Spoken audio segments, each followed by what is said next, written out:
ಗಾಳಿಯನ್ನು ಒಣಗಿದ ಎಲೆಯನ್ನು ತಪಸ್ಸಿನಲ್ಲಿ ನಿರತವಾಗಿರುವಂತಹ ಸಂದರ್ಭದಲ್ಲಿ ಆಹಾರವನ್ನಾಗಿ ಸೇವಿಸುವವರು ನಾವು.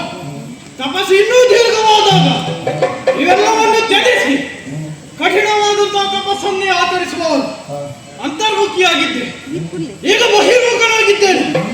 ಯಾವ ನನ್ನನ್ನು ಬಡಿದೆತ್ತರಿಸಿದ ಹಾಗೆ ಕಾರಣವನ್ನು ತಿಳಿದೇ ಬಂದವನಾಗಿದ್ದೇನೆ.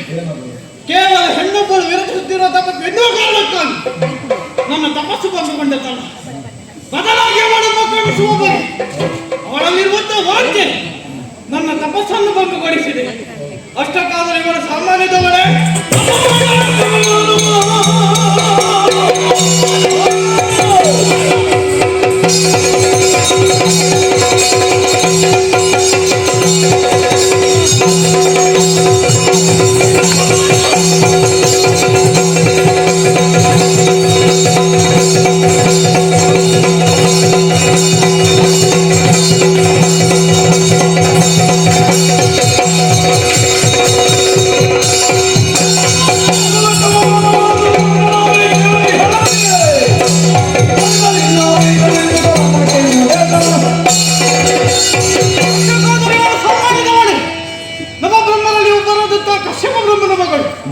ಅಂತವರ ಮಗಳಾಗಿ ಇಂತಹ ಹೀನ ಕಾರ್ಯವನ್ನು ಮಾಡುವುದಕ್ಕೆ ಮುಂದಾದಳಾದರೆ ಇದು ನಿಗುಲಕ್ಕೆ ಅಪವಾದ.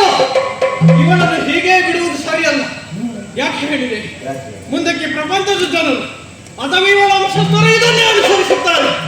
ಹಾಗಾಗಿ ಇವಳ ಉದರದಲ್ಲಿ ಹುಟ್ಟುವ ಮಗ ಕೋಣನೆ ಆಗಲಿ. ಮುನಿ ಸುಪಾರ್ಶ್ವಕ್ಕೆ ಕೊಟ್ಟಂತಹ ಶಾಪ 3 ಮೂರ್ತಿಗಳಿಂದಲೂ ಪರಿಮಾರ್ಜನೆ ಎಂಬುದು ದೊರಕದೆ ಹೋಗಲಿ. ಇನ್ನಿಲ್ಲಿರುವುದು ಸರಿಯಲ್ಲ.